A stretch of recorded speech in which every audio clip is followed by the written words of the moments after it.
In this video, I'll show you how to fix the could not initialize graphics device error in League of Legends.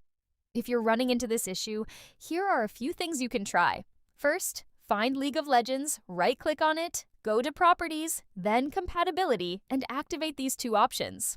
Check if that fixes it. If it doesn't, search for Device Manager in your Start menu, right-click on it, and go to Display Adapters. From there, update your driver. Once that's done, close everything out. Next, try opening Google and searching for DirectX. Click the first result and download it. It's just a simple installer.